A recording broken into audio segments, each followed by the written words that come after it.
Real Chat, Episode 8. Who Framed Roger Rabbit?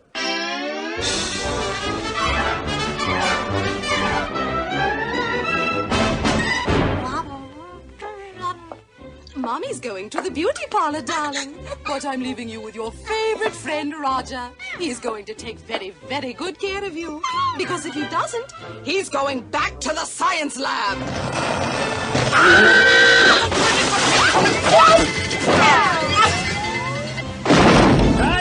Cut! This is the tale of an up-and-coming movie star named Roger Rabbit and a down-and-out private detective named Eddie Valiant. Ooga booga! Every moment they were together was a new adventure in trouble. Hide me, Eddie! Please! It's a motion picture about friendship. Get easy! Please, Eddie! Don't show me out! You're making a big mistake! Love. Compassion. All right, I'm sorry I yanked your ears. All the time you yanked my ears? Murder. Marvin Acme. The rabbit cacked him last night. Remember, you never saw me. Sex. I'd do anything for my husband, Mr. Valiant. Anything. And violence. Tunes gets him every time. You wouldn't have any idea where the rabbit might be? Got a thing for rabbits, huh? The whole thing stinks like yesterday's diapers. It's a comedy a little different from all the rest. I'm a pig! I'm a tune. I'm not bad. I'm just drawn that way. But tell me, Eddie, is that a rabbit in your pocket, or are you just happy to see me? Touchstone Pictures and Steven Spielberg present a Robert Zemeckis film. We tunes may act idiotic, but we're not stupid. Who Framed Roger Rabbit?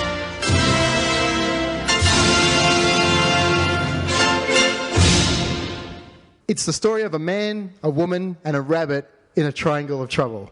Everybody, welcome to episode 8 of Real Chat, a new podcast totally committed to and focused on film as a form of entertainment. Today we're looking at 1988's Who Framed Roger Rabbit, director Robert Zemeckis and executive producers Steven Spielberg and Kathleen Kennedy's nutty, righteous, still slick send-up of 1940s Hollywood noir.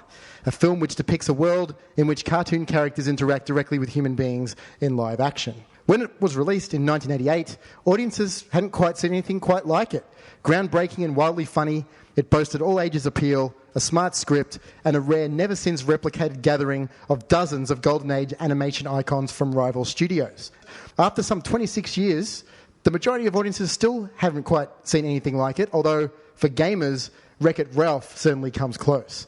So my name's Adam Stolfo, and I'm joined here today by good mates and animation fan, Brose Avard. Brose, how are you? Yeah, I'm all right. I'm good.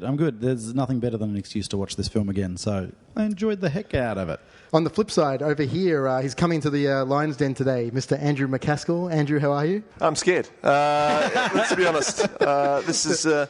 This is a challenge, this one. You threw this one at me, and it really tested the film snobbery within me, and I really had to push myself through to the finish line. And coming back for a second helping, Mr. Michael Hadjion. Hey guys, thanks for having me back, and I'm certainly sitting on the side of loving this film. So We've really made it hard for Michael. Sorry, Andrew. 2 podcasts and 2 films that he loves. I mean, that's so hard going for him. And Andrew's been here the whole time, backing us up, supporting us. And what do we do to him? Screw him over every time. See, this is also the peak for Michael as well. He may never return. This might be it. So the highlight. Hey, next week, Andrew, we're going to look at your Deb video, because I'm sure you love looking at a gangly 15-year-old version of yourself in a tuxedo. Actually, Andrew shot the Year 12 formal video back in Year 12. So he didn't have little to be known seen. fact, I didn't have a date. My camera was my date. So, but I was looking at you going, I'm so envious of the guy with the camera. Hey, I wish I was him. Chicks dig guys with no, that's guitars, isn't it? Sorry. This is the 8th episode of our Vintage Vault retrospective series, a conscious effort to tie in selected shows with something of relevance to the present. Now, although we've strayed from this premise a little bit, last year was the film's 25th anniversary, and while we might not have a positive spin per se on our tie-in today, the recent death of Bob Hoskins in April this year is certainly an opportunity for us to reflect back on one of his most popular and well-loved pieces of work. So, yeah, it passed away from Parkinson's in April this year, I think. Yeah, it was really sad. Bob Hoskins, an amazing actor and some amazing performances. Still one of those guys I always found that didn't have the career he deserved because he was so great, but the work he did do speaks volumes. This film in particular, you can talk about the technology and you can talk about the combination of all these amazing animated characters, but this film would not have happened and would not be a great film without Bob Hoskins' performance. Physically, he is amazing, but and there's a lot of mime work for him, essentially working off characters that aren't there on set with him, and his range and performance is incredible. And when you hear about some of the potential actors who were cited for this role as well, you even get more of an appreciation for why he was a brave choice at the time. Incredibly, because Bob Hoskins was, well, as a child when I saw this film, he was nothing. He didn't mean anything to me as an actor. And that would have been true, I assume, for a lot of people. So what makes this film so memorable after all this time, Brose? What are some of your initial thoughts? The thing about this film, looking back on it now, is that, I mean, this is going to sound trite. It's done so well. It's not funny. It's an effects film, essentially. There's something like 1,200 visual effects in this film, 48 minutes of animation in the live action. Every animation shot is done on film. So on the film that they shot, the live action pieces, the animation is then animated over the top of that. But the work they put in and the effects they've put in to make the animation, the animated characters look like they're in the environment is extraordinary. And when I watched it as a child, and even now occasionally, you forget that they're just placed over the top of something else. You feel like Roger Rabbit is there with Bob Hoskins the whole way through. So exquisite. It's absolutely an exquisite film. Yeah, and even just like watching it recently, it's still, I don't feel it's dated very much at all. It just still looks so natural. Most of the effects in this movie and that interaction between the tunes in the real world. And I guess part of the reason I love this movie is, I've always had a fascination with illustration. I've enjoyed doing it myself. And when I first saw this in 1988, that just resonated with me so much. And there's still a nostalgia about that movie till today. I can remember coming out of the cinema in 1988 when I saw this, and I literally said to my folks, I said, that is the greatest movie I've ever seen. Because it had everything, everybody was in it, all of my favourite cartoon characters from the cartoons I was watching at the time. And the movie itself just completely drew me in and had everything that I wanted. My opinions have changed a bit over time, but when it comes down to it, I appreciated it on a completely different level as an adult for amazing storytelling, its effects, particularly for the time as well, because this is 1988 we're talking about here. There was no CGI.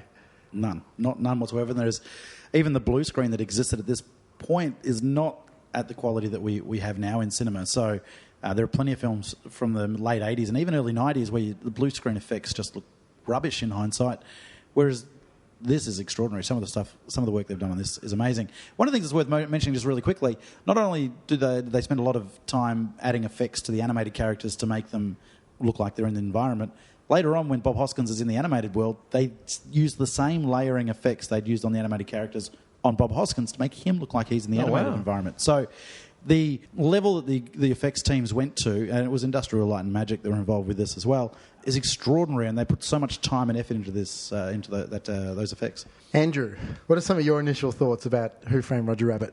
I just feel like the fly in the ointment in this conversation. Just here to shatter your dreams and memories. It's what the people want, Andrew. Well, I guess I don't have a very nostalgic kind of memory of this film. I did see it at the cinema. I remember that, and I remember even as a kid, it didn't really, stay with me too much. So yeah, I'm coming at it from a very much an adult sensibility, and hearing you guys talk about the effects and the amount of work, there's no doubt that it's an incredible achievement. And watching it again recently, just the little touches of movement, like Roger Rabbit tugging at the jacket, and it's all very clever. But I just from just purely a film, a piece of work point of view, if you take all the effects out of it, I found it incredibly naff and the equivalent of nails on a chalkboard kind of experience. Is that Charles Fleischer's voice you're talking about there as Roger Rabbit, or? Well, that's the thing as well. Like, I guess I don't know who it's aimed at, because it's kind of a mixture of kids elements and playfulness, and then there's a touch for adults in there, and there's a lot of nostalgia for adults who grew up with the Looney Tunes cartoons and Disney cartoons. So it's kind of this weird hybrid of generations. It wasn't until a week or two before this film was released they didn't know whether it was going to be a Disney release, which is obviously the children's film in print, or a Touchstone release, which was their more adult film release. And it was eventually, or decided, or at least a couple of weeks before release, it was eventually released as a Touchstone film. So it was definitely released as PG as well, but it was definitely released as that family film into adult film territory rather than a children's film. And one of the things when I heard that is Roger Rabbit as a film, I don't think has held up over the years as much as other children's films have, or doesn't have that same nostalgia, but it's potentially because it was that kind of weird hybrid, and it sits in an interesting place. And there are things that happen in this film that Disney weren't happy with at all. Little things like the types of language used in some sequences and then types of violence that's presented. So yeah, it is a Touchstone release. It's not a Disney film, and for that reason it didn't end up on that Disney cycle of re-release. It didn't end up in that collection of Disney films that have become cherished over time. It's amazing how it would have looked if you whacked the Disney logo at the start of it and then cleaned up a bit of the elements of the movie, like the sexual innuendo in the film and stuff. It would have been a very different film. And Judge Doom being run over by a steamroller as well. Oh, yeah, very true. violently, yeah. Yeah, so Walt Disney Productions purchased the film rights to Gary K. Wolfe's novel, Who Censored Roger Rabbit, shortly after its publication in 1981. Ron W. Miller, then president of the Walt Disney Company, saw it as a perfect opportunity to produce a blockbuster. So they obviously saw some sort of potential there in the concept. But my understanding as well, Brose, is that the book is very, very different to the movie, to the final film. Yeah, and we'll touch on it a little bit later on, but one of the things that is inherent in the commentary is the two writers are on the commentary track, and they mention a few of the different changes and different things that had happened. So not only is it different from the book, the film is vastly different from their earlier drafts. So as they redrafted the script, they obviously moved further and further away from the book. And that's that's fairly natural for any film, I guess, but yeah, it's no surprise. Who Framed Roger Rabbit is a Touchstone Pictures, Amblin Entertainment and Silver Screen Partners release. It came out on the 22nd of June 1988 in the US and the 24th of November 1988 in Australia. Getting a bit closer together, 5 months that time, not the 6 or 7 we've had in some of the earlier films. Or some of them being the year after as well. After, yeah. So the film was shot in both Los Angeles and Oakland, California in the US, and the production was moved from LA to Elstree Studios in England to accommodate animator Richard Williams and his group of animators. So while filming, the production budget began to rapidly expand and the shooting schedule ran much longer than expected. The budget was very, very high for 1988, estimated $70 million, but it grossed $349 million worldwide. Wow. So this was a hit in the true sense of the word. At the time of the release, Who Framed Roger Rabbit was the 20th highest grossing film of all time. The film was also the second highest grossing film of 1988. Can any of you guys tell me what the highest grossing film of 1988 was? Definitely I can tell you. Rain Man. Correct. That even pop in your head, Michael? No, it didn't. I was searching for it. Rain Man was also a Touchstone. I think it was. Touchstone yeah, film they had a big release as well. year. Yeah. They did, definitely. The director of this film is Robert Zemeckis. So automatically there, Brose. The director of Back to the Future. Here we this go. Just fits straight into... Can I just make a disclaimer to people listening out there? There's going to be a lot of dinging sounds in this episode. Interestingly, in the commentary track, they talk about, the two writers talk about how they were on board from this film very early on, around 1981, 1982, and they wanted to get the film done at that point. They wanted Robert Zemeckis to direct at that stage. And they say in the commentary quite bluntly, at that point, Robert Zemeckis had no career and was a nobody, and the studios weren't interested. Then this little film called Back to the Future comes along, and all of a sudden Zemeckis remembers the Who Framed Roger Rabbit script and got back in contact, and then the film was made. So this film wouldn't exist, potentially, at least the way the writers wanted, without Zemeckis. It's like James Cameron getting The Abyss made as well, which was a very personal film to him. He wouldn't have had a chance to do that if Terminator and Aliens weren't massive hits. So there's always like that passion project that a director gets to make after he's done a couple of hits. A couple of hits. That's right. Yeah. So Robert Lee Zemeckis is an American film director, producer, and screenwriter. While attending the University of Southern California's School of Cinematic Arts, where he graduated in 1973, Zemeckis developed a close friendship with writer Bob Gale, who was also a student there. Zemeckis recalls, "We weren't interested in the French New Wave. We were interested in Clint Eastwood and James Bond and Walt Disney because that's how we grew up." As a result of winning a Student Academy Award at the USC for his film A Field of Honor, Zemeckis came to the attention of Steven Spielberg. Spielberg became Zemeckis' mentor and executive produced his first two films, I Want to Hold Your Hand and Used Cars. Have you seen any of these films? Used Cars, is that Russell Kurt Russell, yeah. Oh, that is a magnificent film for all the wrong reasons. I haven't seen either of those films, actually. No, I haven't seen them. Used Cars was one of those films that used to be shown on Friday nights at 8:30 for every 6 months. It'd pop up. We used to watch that one. So both of these movies were well received critically, but were commercial failures. So after the failure of those films and the Spielberg-directed bomb 1941 in 1979, for which Zemeckis and Gale had written the screenplay for, the pair gained a reputation for writing scripts that everyone thought were great, but somehow didn't translate into movies that people actually wanted to see. That's an unfortunate reputation to have, isn't it? Very specific as well. Another Zemeckis-Gale project about a teenager who accidentally travels back in time to the 1950s was turned down by every major studio. The director was jobless until Michael Douglas hired him in 1984 to film Romancing the Stone. Yeah, wow. Have you seen Romancing the Stone? Massive film. Great flick. Yeah. Romancing the Stone was expected to flop, but the film became a sleeper hit. So while working on this film, Zemeckis met composer Alan Silvestri, who has scored every single one of his subsequent pictures since. Yeah, it's one of those things that happens in Hollywood occasionally where a composer buddies up with the director and their career's set for life, isn't it? Pretty much. But Silvestri and Zemeckis, and then, of course, Burton and... Elfman. Yeah, and we were talking about Signs a couple of weeks ago as well. James Newton Howard does every single one of M. Night Shyamalan's movies. Which means not a lot of people have heard his work. So that's a shame. That's a shame for him. So after Romancing the Stone, the director suddenly had the clout to direct his time-travelling screenplay, which was titled Back to the Future, starring Michael J. Fox and Christopher Lloyd. The 1985 film was wildly successful upon its release and was followed by its two sequels in 1989 and 1990. I'm glad you ran that down there because I don't know much about Back to the Future. That's a very... People don't... Was it a big movie? I think we are going to have to keep these dings to a minimum in this episode. Hold on, what movie are we talking about here today? I'm not sure if I've got the right notes in front of me. I think it's Who Framed Roger Rabbit. There's a detour happening before our very eyes. That's right. Our DeLorean just did a U-turn. Patience, Michael. Is this podcast a closet Back to the Future one? No, that's going to be a 4-hour special we're going to do next year.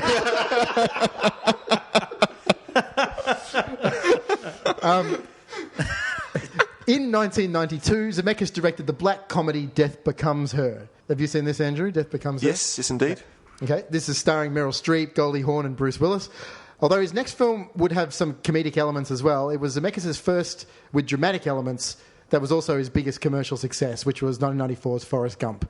The film grossed $677 million and became the top-grossing US film of 94. It also won Academy Awards for Best Picture, Tom Hanks as Best Actor, and Zemeckis for Best Director.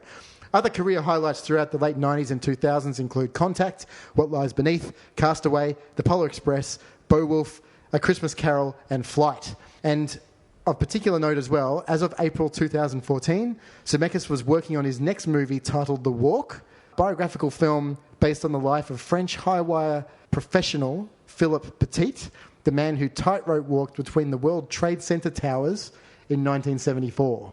So this is what we're going to see from Zemeckis next as well. So that sounds like another big departure for him, which is probably a good thing.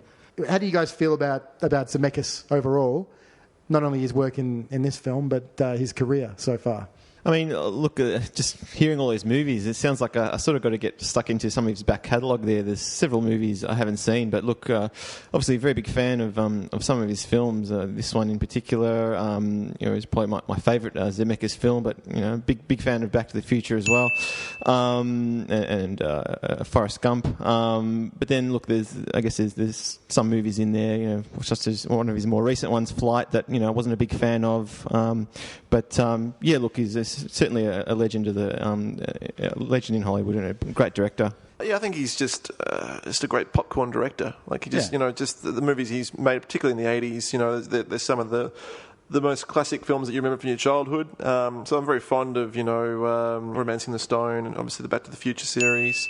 So yeah, I mean he certainly had his time in the sun, I think, in the 80s, and then since then he's gone for a bit more mature material, and it's been okay, but it really didn't kind of get anywhere close to what he did back in the 80s. 3 people are credited as writing this film. Gary K. Wolfe wrote the original novel Who Censored Roger Rabbit. This film kind of plays out almost like a technical experiment to me. Just as a standalone film, as I said before, I don't think it really holds any greatness. It's about the achievements that were made in the film. And yeah, I think that obviously this is before CGI, and they were probably looking at incorporating certain technical abilities of this film into future films, and then CGI comes along, and the rest is history. Yeah, well, the cameras they used for Who Framed Roger Rabbit, for example, were brand new, and they'd just been designed by Industrial Light and Magic, and this is the first time they were used. And you're right. By the time these films were created and invented and used for a film like this, within a couple of years, those cameras became obsolete, I suppose. You didn't need to worry about it. Have a listen to the other body of work from the other two screenwriters, who are Jeffrey Price and Peter Seaman. Doc Hollywood, Wild Wild West, The Grinch, and Shrek the Third. Wow, that's a mixed bunch. Yeah. Don't know where to go with that one. Well, here's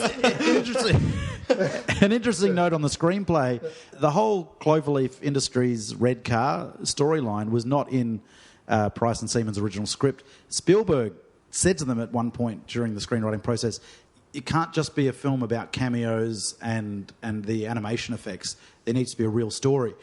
I believe Spielberg suggested the Red Car plotline, but he may not have. They might have dug that up themselves. But it wasn't until Spielberg said you need a real plot and you need this story to go somewhere that they actually then went back to the screenplay and basically put in the plot to this film. So if only Spielberg was with them when they wrote Wild Wild West, they might have gone back and put a plot in that film as well. Like it, even Shrek the Third. It's such a bizarre observation for Spielberg to make when screenwriters are writing a screenplay. Yeah, make sure you've got a plot in there. And the end result is really quite a, I guess, sophisticated, quite complex plot of. It's a very adult plot. Yeah, conspiracy and blackmail, and it is a very adult plot, and so you get so much more out of it as an adult, to picking up, the detail of that plot. Did you know that it was inspired by Chinatown? I recently read that. But no, I did not pick up on that when watching the film, no, even though I've seen Chinatown. Yeah, and it was also based on urban and political corruption, which really did happen as well. In the 1940s. It is the bedrock of California. And Los Angeles in particular was a made-up city to some degree. So film production dominated the East Coast, and the producers of film didn't want to pay the royalties on the camera equipment they were using, so they relocated to California because they decided that was far enough away not to pay royalties on the camera equipment, and basically built a whole city for themselves to make film in. And the fact that it was built on the back of a business with so much money involved, it makes sense that it's a corrupt city in the first place. Yep. And that's obviously Chinatown discusses the corruption of that city. During the writing process, Price and Seaman were unsure of whom to include as the villain. They wrote scripts that had either Jessica Rabbit or Baby Herman as the villain. But they made their final decision with the newly created character Judge Doom. A wise choice, I think. I think so. Doom, it'd be horrible to have Judge Doom in the story and not have him as the villain. Baby Herman, after all. Happened to this. Doom was supposed to have an animated vulture sit on his shoulder throughout a lot of the film as well, but this was deleted due to the technical challenges this posed. Doom also had a suitcase of 12 small animated kangaroos that act as a jury by having their joeys pop out of their pouches, each with letters which put together would spell "You are guilty" as well. Did you just make that up, or is that for real? That's for real. Both those are mentioned in the commentary, because the other thing about Doom is that his features were always described as vulture-like. So he's got that, Christopher Lloyd wears that prosthetic nose and the prosthetic chin to kind of give him that vulture look, and then they mentioned that the vulture was supposed to be there. He's obviously got his 5-man weasel gang. Stupid, Smartass, Greasy, Wheezy, and Psycho are their names, apparently. They're never ever really referred to as their names, are they? No, not at all. There was originally going to be 7 bros. They were going to actually satire the 7 dwarves. I was going to say, it sounds like it was sort of heading down the dwarves angle there. Yeah, eventually 2 of them, Slimy and Sleazy, were written out of the script. So. My understanding, too, is they were written out for budget reasons. Yeah. It was cheaper to budget 5...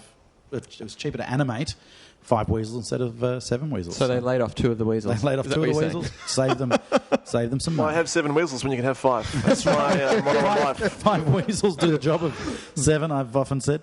Now, Who Framed Roger Rabbit wasn't the only title that was considered for this film. Working titles included Murder in Toontown, Toons, Dead Toons Don't Pay Bills, The Toontown Trial, Trouble in Toontown, and Eddie Goes to Toontown. Yeah. A lot of spit flying in the air when you say those titles. That's right. Yeah, he's all over the edge of the microphone. Clean that microphone. Yeah. The cinematography in this film's done by Dean Cundy. Now, he's worked on a lot of what films. Was that name? You wouldn't want to get that wrong, would you? Say that 10 times quickly. Yes, it is. Yes. He reigns supreme for me as one of the best, most prolific and talented cinematographers to ever grace celluloid, in my opinion. What do you think of his work here in Who Framed Roger Rabbit? It must have been an absolute technical nightmare, I reckon. Would have had to be absolutely precise. Its camera movements to time with the animation, the lighting would have had to be incredibly streamlined. So, yeah, very, very impressive achievement from him. But, yeah, as you said, he's an incredible cinematographer and he's contributed to some of the great films of the last 40 years. He's worked on 5 of John Carpenter's films: Halloween, The Fog, Escape from New York, The Thing, and Big Trouble in Little China. And he's worked a lot with Robert Zemeckis, the Romancing the Stone, all the Back to the Futures, and Death Becomes Her. And other film highlights include Hook, Jurassic Park, Apollo 13, and Garfield. So, seems like highlights. All 4 of those are highlights, are they? It seems like he's the good. Think that. Seems like he's the go-to guy for blending live action and animation, because he did Garfield, Looney Tunes Back in Action, and of course Roger Rabbit. So yeah, it makes sense. He also made his debut as a director with the straight-to-video sequel Honey, We Shrunk Ourselves. Did you know this, bros? What happened? They jumped in the pool when it was cold, or zing? Yeah, no one really talks about his directorial abilities. It's more about the cinematography. This film is gorgeous too. Like, it's just such a rich film to watch, and it's got a beautiful palette. So it's such a great film. I've just got I've got one quote here that Dean Cundy has said as well, which sort of struck a bit of a chord for me.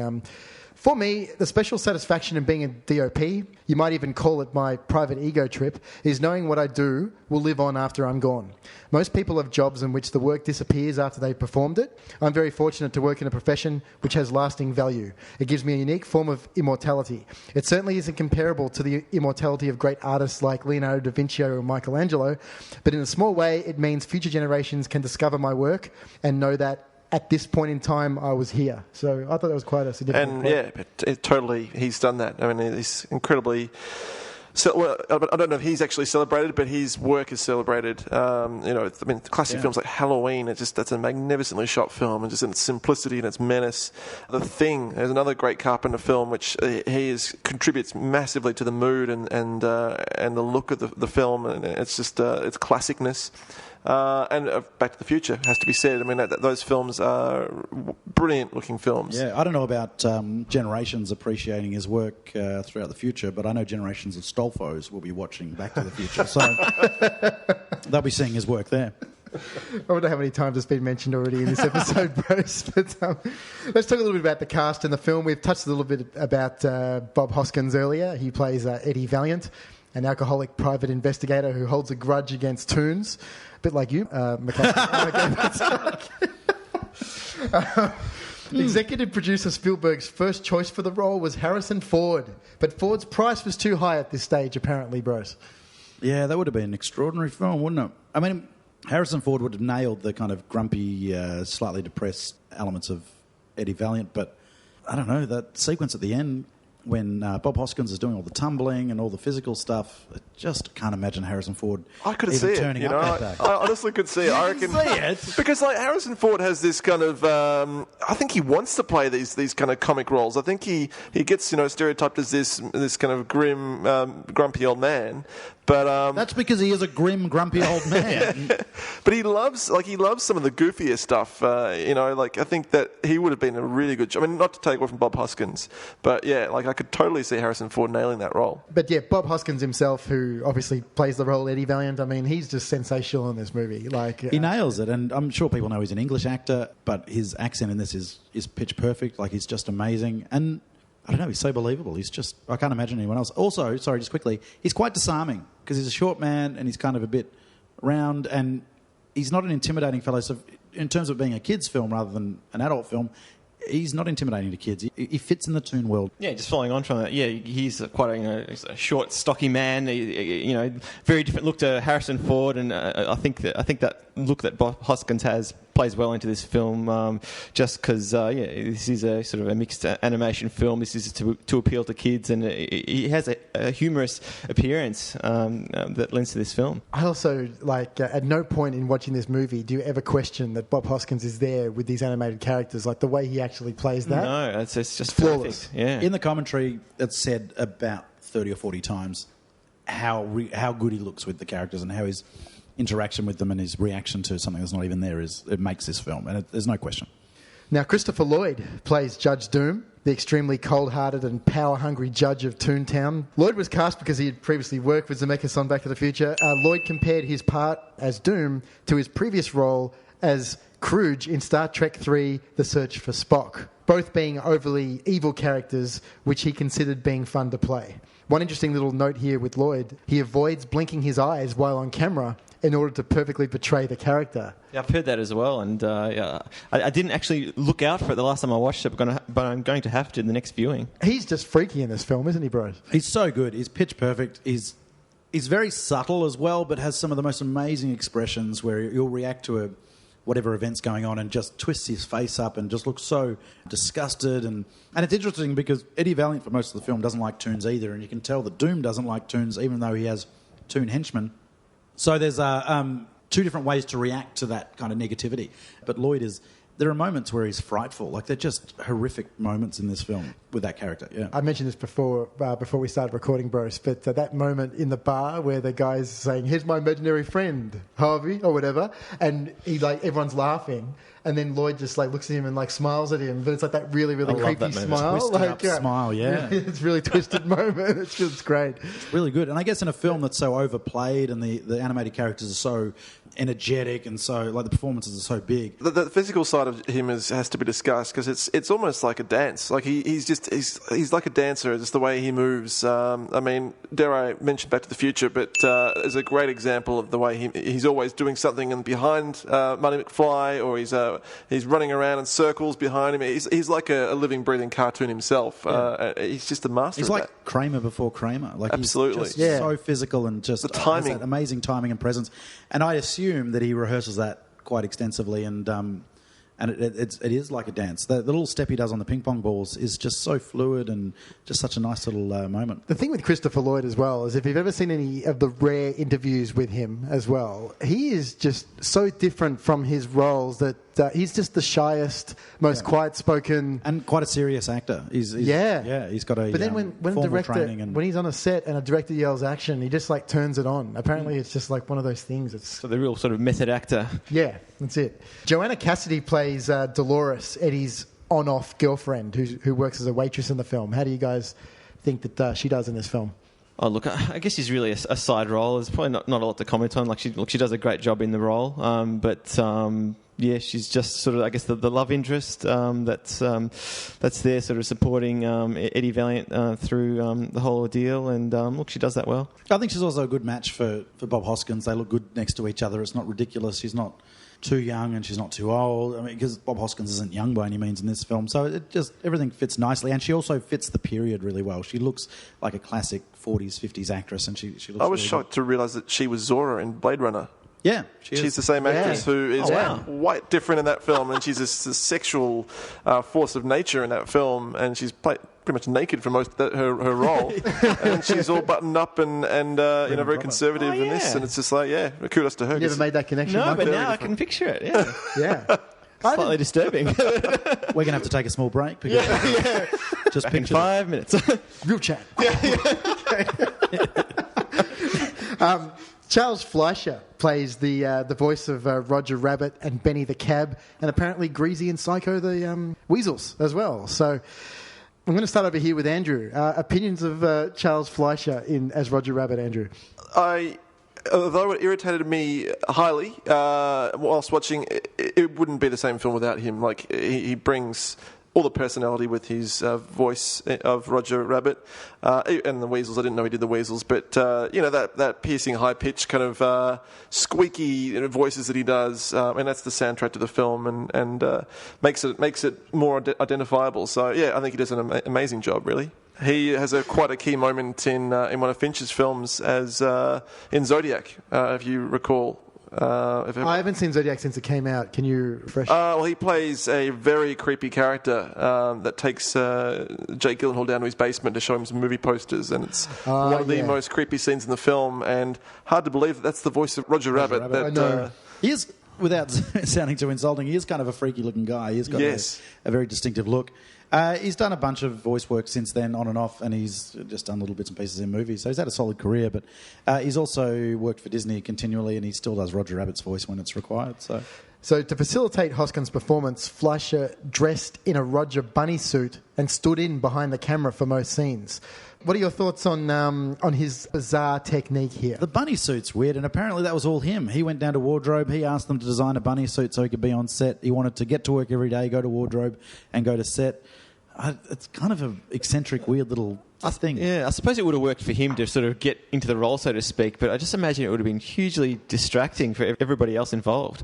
I mean, that's really ahead of the game when you think of Gollum, the character of Gollum, and Andy Serkis, who now does pretty much... I mean, obviously that's done in a very organised way, and it's highly technical, but that's the same thing, effectively. You know, you're interacting with live action and actors, and you're performing as this animated character. So I think... You know, actors need to have that presence on the set too. Yeah. But I think the difference with this one was he wasn't actually acting in place of Roger Rabbit. He was sort of behind the scenes, just dressed up in a suit. Is that correct? Well, that's just annoying, isn't it? Yeah, that's just. He'd also be on set. He'd be on set for some sequences and rehearsals and things like that as well. But he'd be standing off. I mean, they did that with, dare I mention, Jar Jar Binks' Phantom Menace, the guy that did the voice, who I'm trying very hard to forget. He was on set in a costume. He had a big extended neck above his head with Jar Jar Binks' head on it, and danced around like a freak on set there. So, and uncredited, the voice of Jessica Rabbit, Kathleen Turner, as well. Uncredited, but everybody knew. Oh, everyone knows. It's not subtle. Did anyone know the reason why the uncredited? William Daniels in Knight Rider. He never wanted to be credited as the voice of Kit. So it might be one of those things where the actress or the actor or the actress says, like, no, for the good of the character and the film, I just prefer the voice to stand on its own. Yeah, but and not have that in her repertoire. Like, this is one of her things that she does. I think it's great. I think, it just adds an air of mystery. She appeared in the film as a favour to Zemeckis. So maybe she just wanted to. How do you feel she does? She's great. Her voice is sexy. Like, it's incredible. Like, she makes that character and just fills husky it out. voice. Yeah, that husky, sultry voice. Yeah, like she's so good. Yeah. Now, there are so many cameos in this film, Brose, I don't know where to start, and I'm not going to try and list them all off. But that's one of the great fun things about the film, is just watching and pointing out characters. And there are still characters that pop up that I'd either forgotten I'd seen previously or you didn't see the first time. So, yeah, we'll look at the key ones, eh? Yeah. Joel Silver makes a cameo appearance as Raul St. Raul, is that right? That sounds right. Hispanic, yeah. Is it Hispanic of some kind? Yeah, I'm guessing Spanish. Yeah. I love the moment where Bob Hoskins brings out the singing sword. It's Frank Sinatra singing Witchcraft. Wicked witchcraft, and although I know it's strictly taboo, when it's one of great moments. Which he recorded, that take of him playing Witchcraft, was it recorded especially for that, or was it the original song? I think it was heard something that it was actually recorded. Yeah, I think they got him. For that moment. They got him back. Yeah. And the design of Sinatra in that sequence is from an old Warner Brothers cartoon as well, which is awesome. I don't know if you remember Warner Brothers. Every now and then, Looney Tunes would do those weird caricature. With Al Jolson and all those kind of things, or Charlie Chaplin would turn up or whatever. And it's the same design that was used in one of those, which is really cool. I think I'm going to put a new little section into the podcast here, Brose. We've done it the last few episodes now. Just personal funniest moment in the movie. I mean, there's so many laugh out loud moments in this film, but I'm just going to make mention of one. And Michael, I'm going to ask you to join in with me here. In the scene where Eddie Valiant visits the Ink and Paint Club, and out comes Jessica Rabbit, and the crowd's full of men, and they're all like completely like mesmerised. And comes right up to Bob Hoskins' face and just does, and you hear a random person in the crowd make this noise. Oh! It is gold. It is. Just go back and watch it. A man literally, A man reaches ecstasy watching this unfold. Oh, wow. Wow. Like, just this moment, but it's not hidden in the background. It's there, right? Whether or not that was a scripted thing or not, I have no. It could have been random. Oh yeah, but it's just the comical genius with the silence and then the. He just inked and painted his pants by the sounds of it. And that stuff doesn't disappear. You got to wash it out. Why don't you do right like some other man?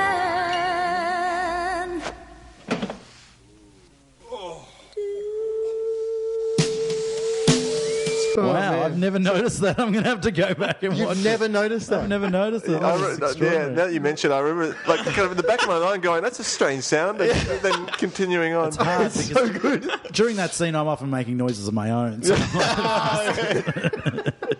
nice. Okay, so there's a little bit of a controversy around this film as well. So with the film's Laserdisc release, Variety first reported in March 1994 that observers uncovered several scenes of antics from the animators that supposedly featured brief nudity of the Jessica Rabbit character. While undetectable when playing at the usual frame rate of 24 film frames per second, the Laserdisc player allowed the viewer to advance frame by frame to uncover these visuals. Whether or not they were actually intended to depict the nudity of the character remains unknown. Many retailers said that within minutes of the Laserdisc debut, their entire inventory was sold out. The run was fueled by media reports about the controversy, including stories on CNN and various newspapers. A Disney executive responded to Variety that people need to get a life rather than to notice stuff like that. We were never aware of it.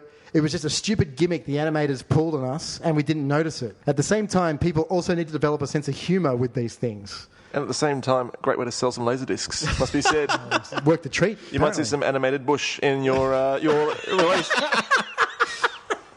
It's interesting because one of the things mentioned on the commentary is that in the old Betty Boop cartoons, the animators of those would do exactly that. They'd intentionally put Betty Boop would flash for one frame. She'd flash, and then the cartoon would just carry on. And Betty Boop was an overly sexualised character and features very well and a great cameo in the Jessica Rabbit debut scene. But when the public found out about that happening, they had to go back and take those out as well. So, I don't know, it was an homage to... And they do say that they put a lot of homages into Who Framed Roger Rabbit to the old animators and the animators of the 40s and 50s. At the same time, you've got to give these animators some respite. I mean, they have to draw 25 frames per second. I mean, you've got to lighten the moods at some point for yourself, don't you? Yeah, it's pretty incredible. It's like a little Easter egg in there. Yeah, bit of a gag. Another frequently debated scene includes one where Baby Herman extends his middle finger as he passes under a woman's dress and re-emerges with drool on his lip. No! I'll be in my trailer! Taking a nap! Excuse me, Toots. So, yeah.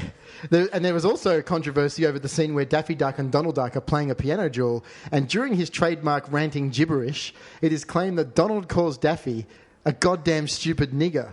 However, this is a misinterpretation, with the line from the script being doggone stubborn little. I've worked with a lot of wisecrackers, but you are despicable. Now, this one is ridiculous to me, Brose, because Donald Duck, most of the time you can't make out exactly what he's saying. And you could pretty much decide he's saying anything if you wanted to, couldn't you? Yeah, that is unusual. You've listened to that one particularly? Have you? Yeah. And the line is very similar to what he mutters in the old Disney shorts, especially when faced with obstacles such as his nephews or Chip and Dale as well. So, yeah. I don't know. People reading way too much into this stuff, almost like looking for controversy sometimes, I think. So, just additionally with the cast, one of the things we didn't mention, Mel Blanc does the Warner Brothers characters in this film, and it was pretty much his last significant performance until he passed away. He passed away within 6 or 12 months after the completion of this film. And it's just one of those...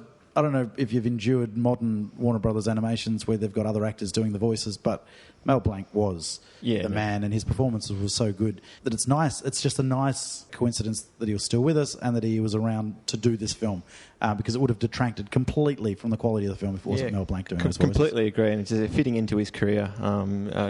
Getting all of the characters in there just as a final homage. Michael, one of your ideas for Real Chat actually was the hypothetical sequel. Now, if there was a Roger Rabbit 2, what would you like to see or to have seen?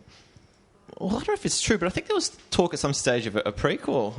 It was. Which sort of delves into the past of the characters. And look, I would have been interested to see sort of where they came from and a bit more about sort of where toons come from. I guess let me pose this. I don't know how people interpret the film.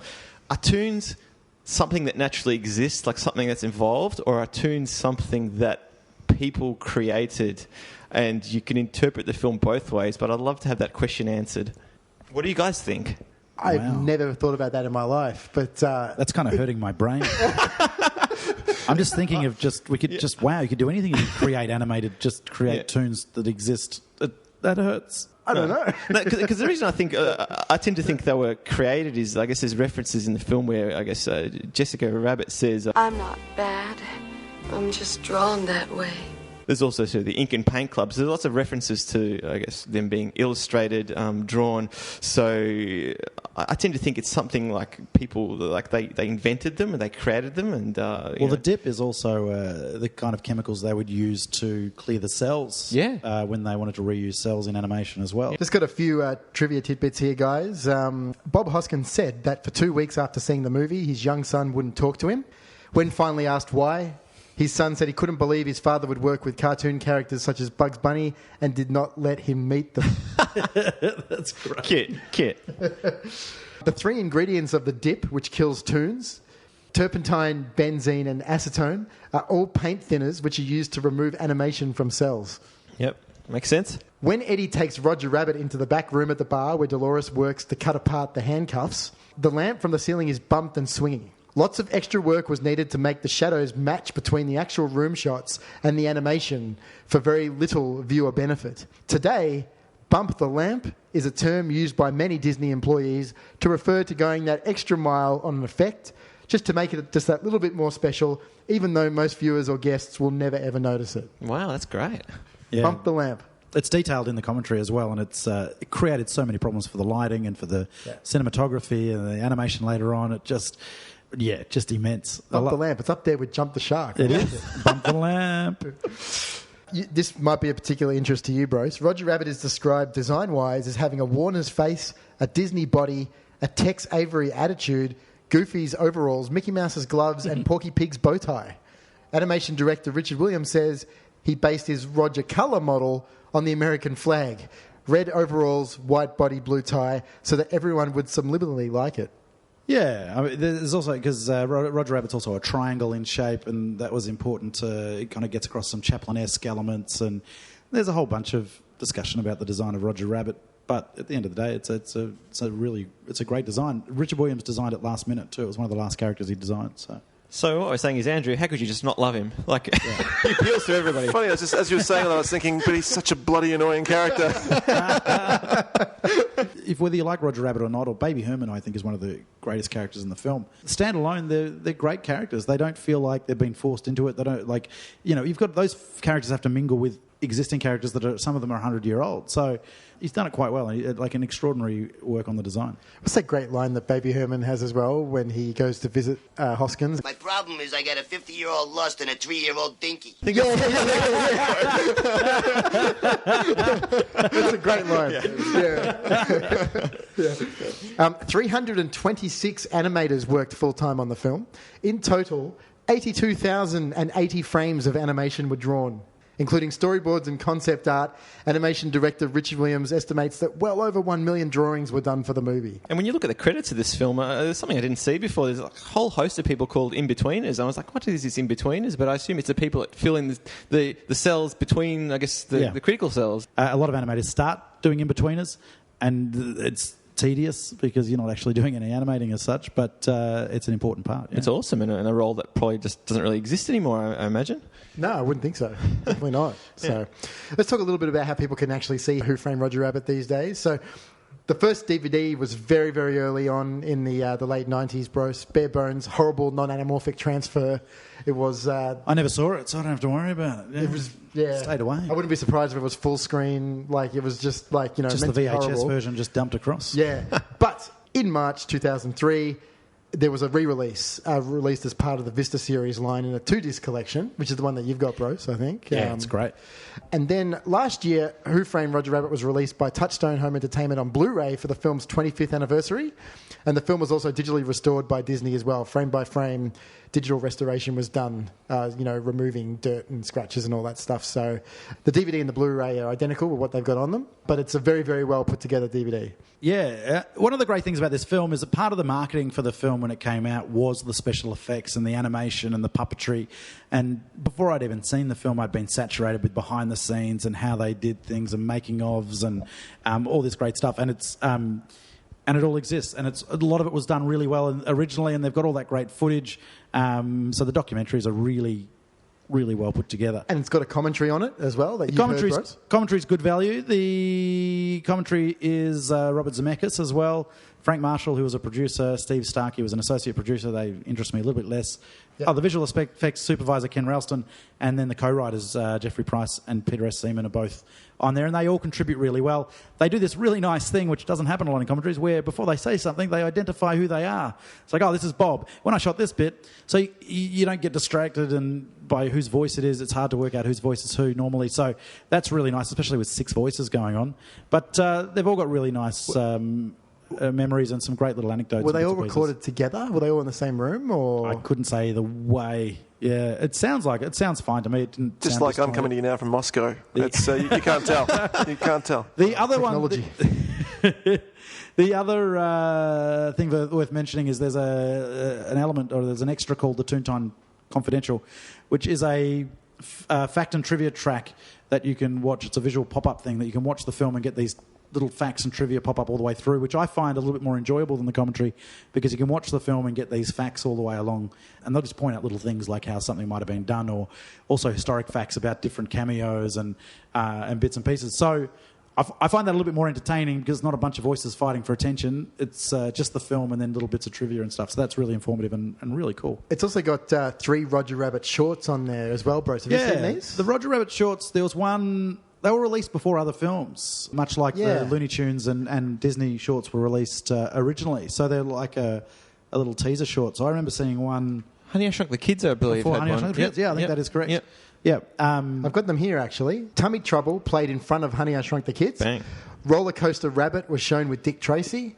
And Trial Mix-Up was included with A Far Off Place. So I don't think I've seen that third one. I've seen the other 2. Never heard of A Far Off Place. Me either. But yeah, and they're fine. They're just little 7-minute little... Were these after the film's release? Yes. Yeah, right. It's strange, isn't it? They'd promote it after the film. Yeah. Well, the other interesting thing with this film is because Disney owned Roger Rabbit, and they exploited that character to, continually. So, and I think they were hoping Roger Rabbit might turn into a new Mickey Mouse or a new Bugs Bunny for Disney, and that they could keep doing these shorts and maybe do another full-length feature animated film with just Roger Rabbit rather than the mixture between live action. Like, I think they wanted to... And then I'd say at some point they ditched that idea and moved on. But Roger Rabbit, I think, still appears at theme parks, but he used to appear at their theme parks as well. And there's just a couple of making of docs on here as well, Brose. Who Made Roger Rabbit and Behind the Ears. Behind the Ears is the one to watch. Yeah, Who Made Roger Rabbit's a bit naff because Charles Fleischer kind of hosts it and he's just a bit grating. But Behind the Ears is really good and quite detailed. Yeah, if you're a fan of this film, definitely pick up that 2-disc DVD or the Blu-ray. The Blu-ray was released last year for the 25th anniversary, and it's practically the same. It's obviously in HD, though, and everything, so best way to see the film. Yeah.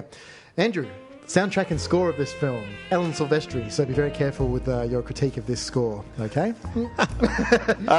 Yes, Alan Silvestri. What can you tell us about the music from this film, mate? Well, he obviously it goes hand in hand with Zemeckis' films.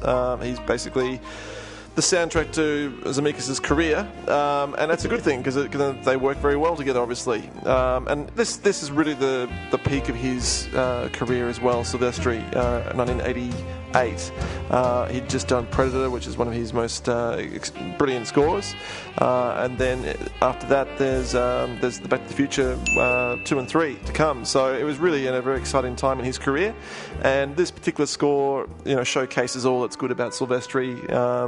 The exciting action scenes, the snare drums and the blast of horns everywhere. It's a very exciting, very listenable piece of music, which really helps the film along.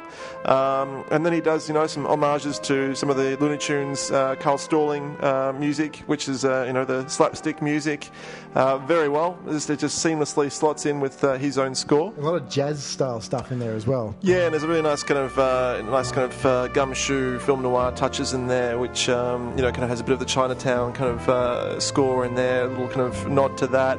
So yeah, he's done a great job of just kind of balancing all these crazy elements into his score. Yeah, I reckon Alan Silvestri would be one of my top 3 film composers. I think he's fantastic. Most of his scores, even he's got a lot of great scores for some very average movies as well.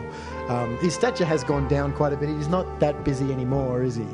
No, I think, he's just very selective. I think he just recently did the score for the Cosmos series, which is supposed to be quite brilliant. And I just want to say, in particular, one of his themes, the Eddie Valiant theme that plays, through the film. I love that theme. It's a fantastic theme, and it's so heart-tugging. Just that scene, where Eddie's pulling the photos off the clothesline, and he's so happy, and he's looking at the photos of him and Dolores, and where did they go? Off to somewhere tropical. And then he sort of sees a photo of his brother, and then he looks at the empty chair.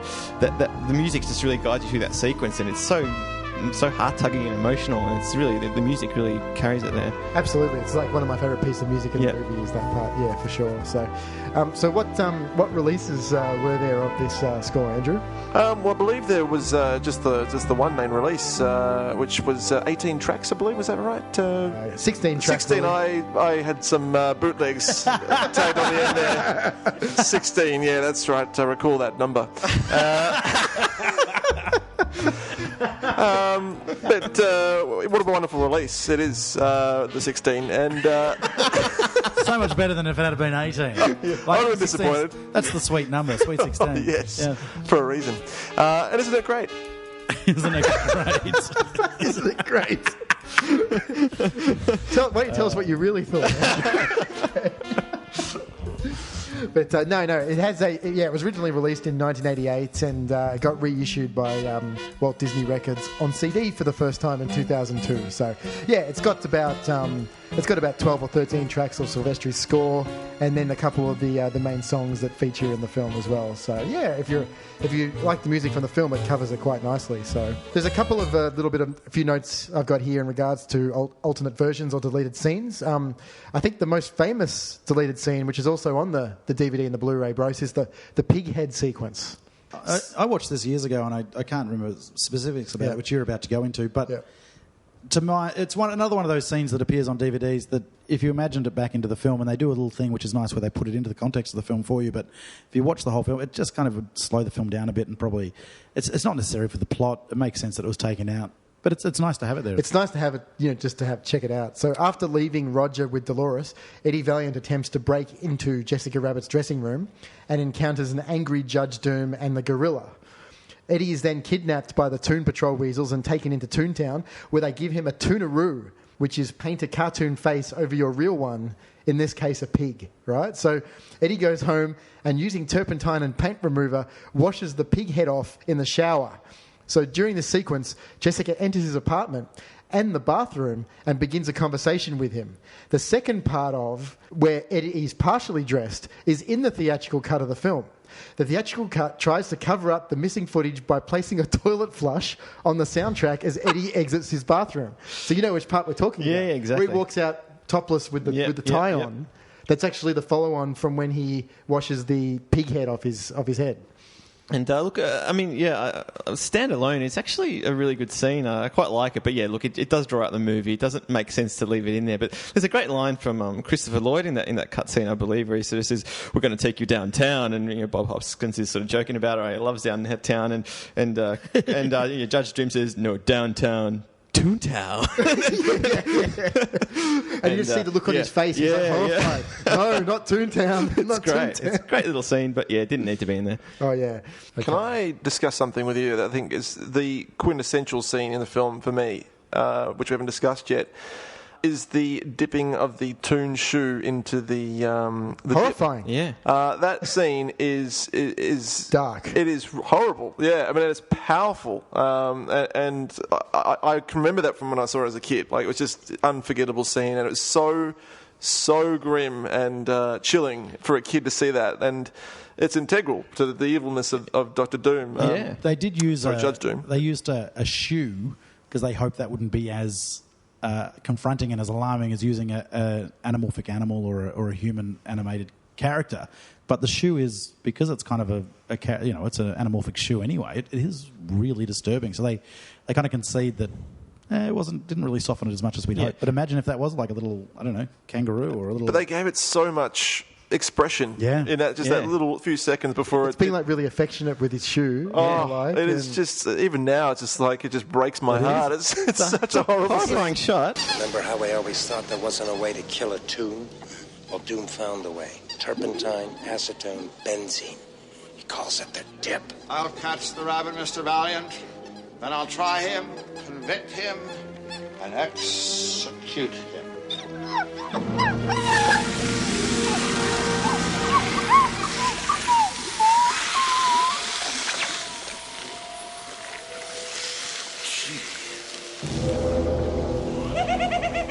It's the scream, like, as he puts it in, they hold on it as well. As you see him going in slowly and screaming in pain. Yeah. And it's always pleading for him to stop, and it's just like, oh my God. Actually, that's one of the great sounds in the film as well, as when, Judge Doom turns to the camera and there's like smoke, like all over, and his like face is like hidden in smoke, and he walks over with his glove over and just starts like moving his glove, and you hear the sound of the glove, like the rubbery sound, sound, like, and it's all like covered in the dip as well. Like you're right, that's a moment where the film is like, hang on a minute, is this going to be alright for kids? What that scene does really well though is set up the ending, where in fact that whole sequence after Acme passes, after he's been murdered and they go into the Acme warehouse, that whole scene sets up the conclusion. So without that shoe being dipped, the dip wouldn't be as big a threat as it is in that final sequence. So you kind of hark back to that. And it's a horrific scene, but it's actually followed up immediately by one of the funniest lines in the movie from one of the weasels, where he goes, "That's one dead shoe, hey boss." That's one dead shoe, huh, boss? Absolutely love it. Just stating the obvious. Speaking of funny voices as well. One dead shoe. Speaking of funny voice moments. And hold on, just one other thing as well. This might be wrong. I read it on the internet. I believe Nancy Cartwright lent the voice of the shoe. Correct. Fantastic. There you go. That's amazing. You would. I don't know how you could possibly pick that up without reading it, but there you go. Yep, I've heard that too. Yeah, definitely. Speaking of funny voices, the part that when I was watching it the other night that I couldn't stop laughing at is, what is the name of the character who's the elevator operator in Toontown? Oh, Droopy. Droopy, right? Have a good day. Your floor, sir. So you're familiar with Droopy though from before this movie, are you? Not much, actually. Not really. Not much. So significantly with Droopy, it's Tex Avery left Warner Brothers, and after he left Warner Brothers, Droopy was one of his biggest characters that he created in that post Warner Brothers period. So there are plenty of Droopy cartoons out there, and they're similar 7-minute. Some of them are absolutely hilarious. So they're worth tracking down, old Droopy cartoons. Interestingly, in this instance, the voice of Droopy was done by Richard Williams, the animation director for Who Framed Roger Rabbit. There you go. Right. And he loved that character so much, and then he insisted to do the voice. So, Droopy's a great character. Collectibles. Bruce, this is your area of expertise. This is kind of weird. Roger Rabbit was exploited like you wouldn't believe for collectibles for this time period, but I always find it unusual things that didn't exist at the time. There weren't really action figures for Who Framed Roger Rabbit. There were PVC figures. So I think it was McDonald's did them with Happy Meals, and then other... Yeah, I had one of those. Yep. And then there were also just regular PVC figures available. The next step up were the Bendies, which is a weird product from the 80s. It's basically a PVC figure or a rubbery figure that has wire inside it so that you can kind of position the characters and shape the characters. So they're not articulated action figures as such, but they're these weird... Bendies. Most of the characters are there. I remember having Baby Herman as a kid and Roger Rabbit. The Judge Doom Bendy is particularly scary. It's very lanky and long and black, and he's got his hat on, and it's kind of spooky.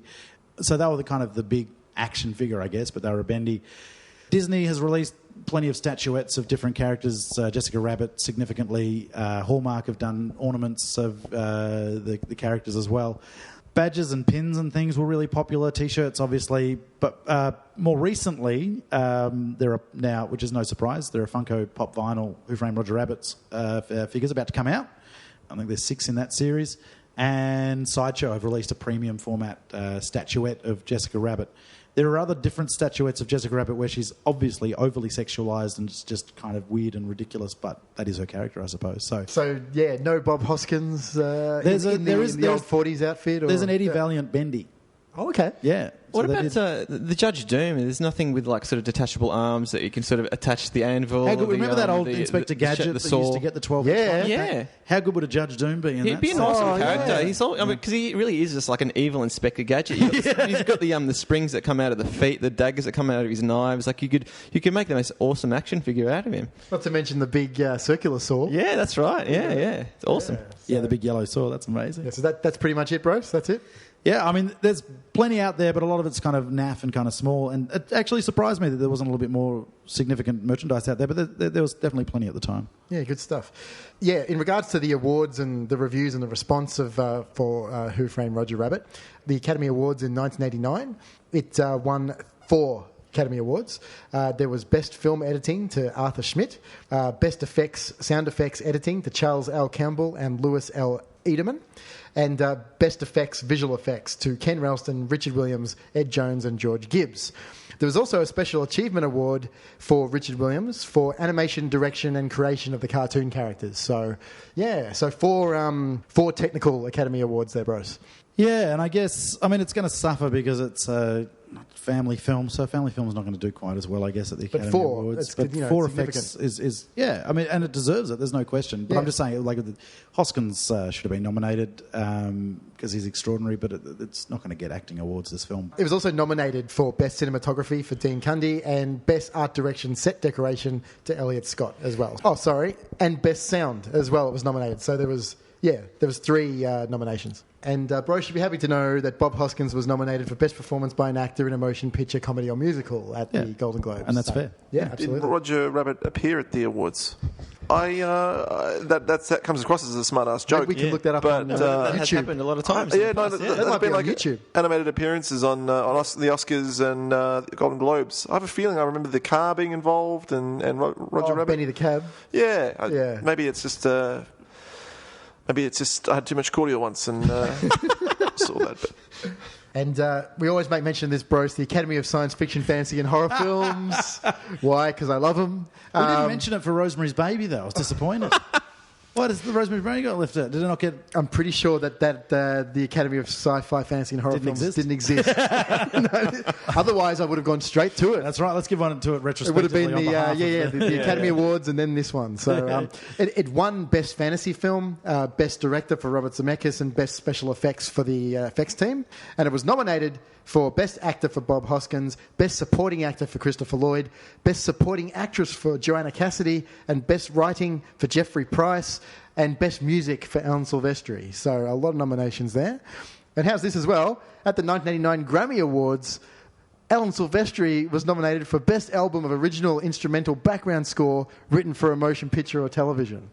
So I think that's the first. I think that's the first Grammy we've made mention of here. I think it is too. Yeah. On Real Chat. So the Rotten Tomatoes website certifies Who Framed Roger Rabbit fresh with a score of 98%, 59 positive, and 1 negative. Wow. So guess what we're looking at? Let's go to that negative. So let's look at that negative. Let's have a look at the negative. Richard Corliss, writing for Time, gave a mixed review.